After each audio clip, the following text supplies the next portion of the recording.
Simple things in life can become difficult. Now, if I ask you to do simple thing like plank, majority of you will be able to do it, right? Well, I said majority. So, Sumitji, if I ask you how long can you hold your plank? 5 minutes, easy. That's what we need to aspire towards. But let us see, if I do it for, say, 30 seconds and continue to hold it for 40 seconds and, there you go. Right? A simple activity like a plank has become difficult. So what was that parameter that made it difficult? That was the duration. Yeah? The length of the time that you had to do this simple activity made it difficult. Now, what I want you to do is park this thought for a moment, and I'll come back to that in my speech later on. So let me get up.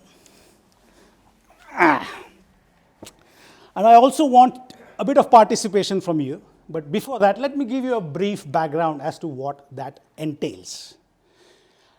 Now, we like it or not, we have to meet our final days.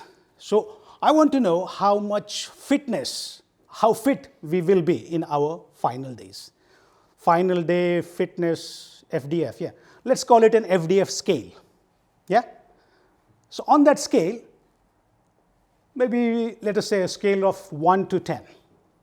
I'll just briefly explain you what is 1, score 1, and then score of 10, okay? So this is a score of 1. You've got a standard package, yeah, of BP, diabetes. You've got arthritis, then comes in Parkinson's, and then dreadful dementia. You have lost control of all your faculties. You're totally dependent upon your relatives. You're totally dejected. You want to die, but death doesn't come. It's a score of 1. Then we go on to score of 2, 3, 4, 5, 6, 7, 8, 9. And this is the score of 10. You are roaring in your den. You're absolutely fit and fine, like you never lost your shine. You're fully in charge of all your faculties with some minor difficulties. You can read, travel, trek, and do what you always wanted to do. And on that one peaceful night halfway, you blissfully pass away. It's a score of 10. Okay, so now a quick show of hands, please, as to who would want to end up on their final days with a score of 1.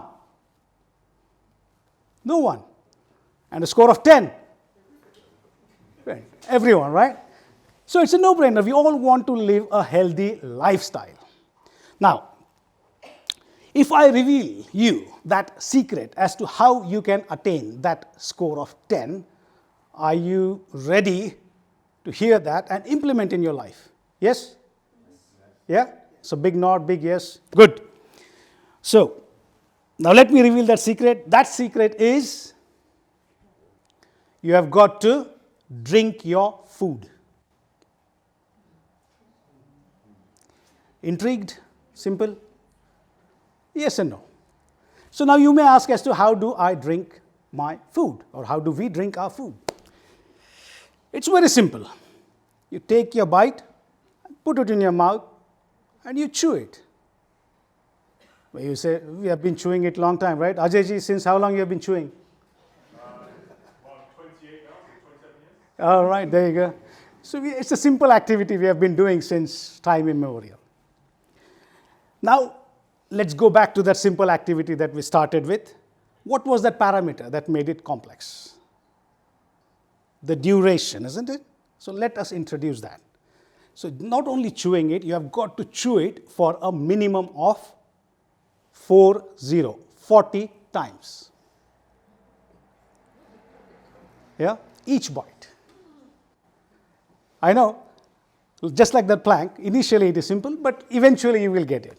Like Sumiji can do it for 5 minutes, so we all can chew it for 40 times, each bite, not only the first bite, the entire meal, yeah? Now, what I'm proposing here is mindful eating.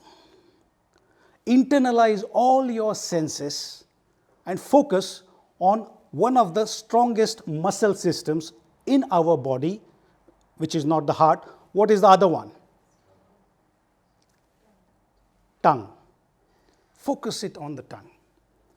Extract all the taste in each bite that you take. This potato is a bit overcooked, or maybe undercooked, depending upon who cooked it. Oh, this Karela is way too bitter today. Taste that cumin seed. Taste that bay leaf.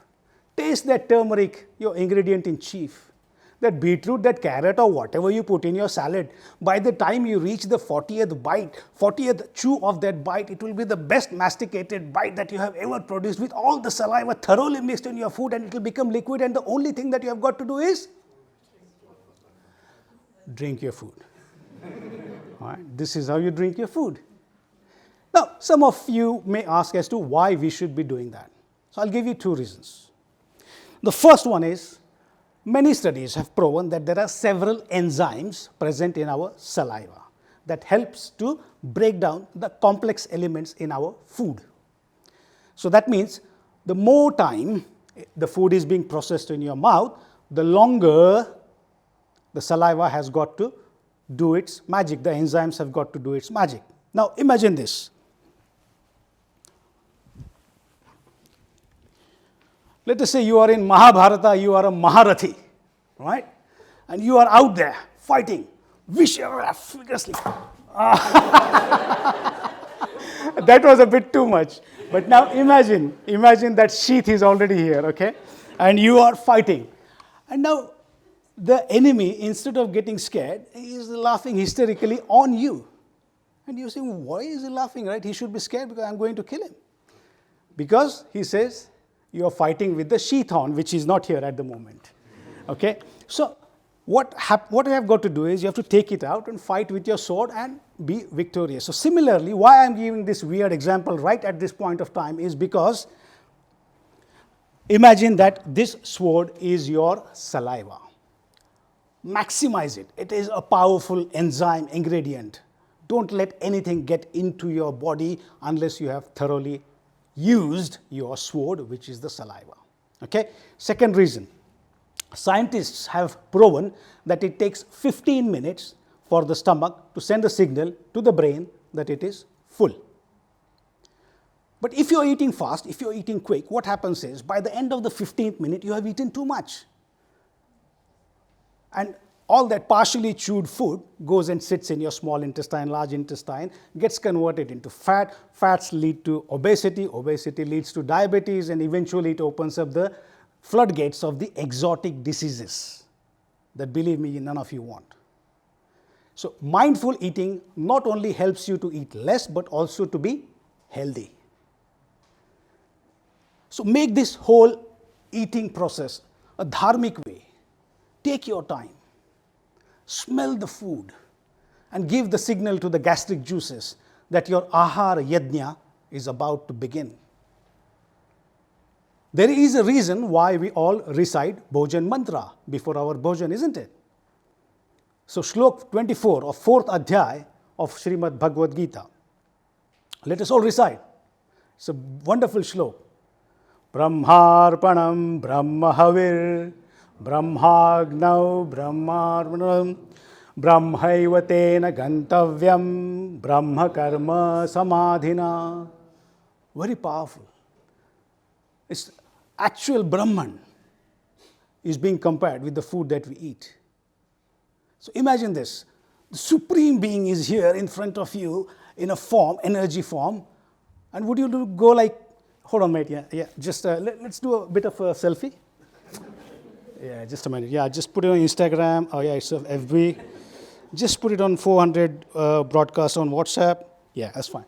Yeah, what's up, mate? You don't do that, all right? Supreme Being is here. You have to give it utmost respect. And same with the food. We take it for granted. Many people don't get it, right? So treat it with respect, because that is what will maintain you, that is what will sustain you. So make it whole a meditative exercise. Be in that moment, become one with the food that you are eating. Okay? So that is the mindful eating. We may even call it as transcendental eating.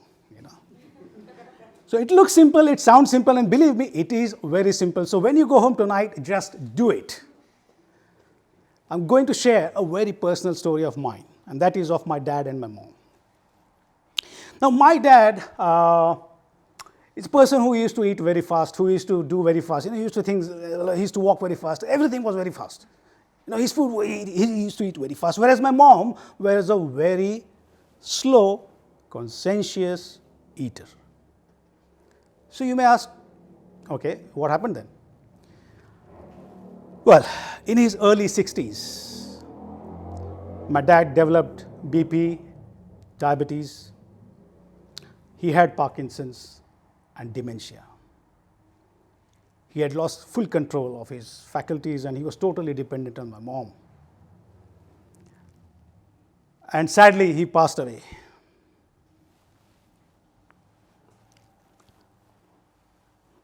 And then you may ask as to what happened to my mom, who used to eat very slowly. Well, she is fit and fine, hale and healthy. And I do not want any one of you in this hall or anyone watching this talk later on to have the sad ending that my dad had. But I want you to be a fighter like my mom.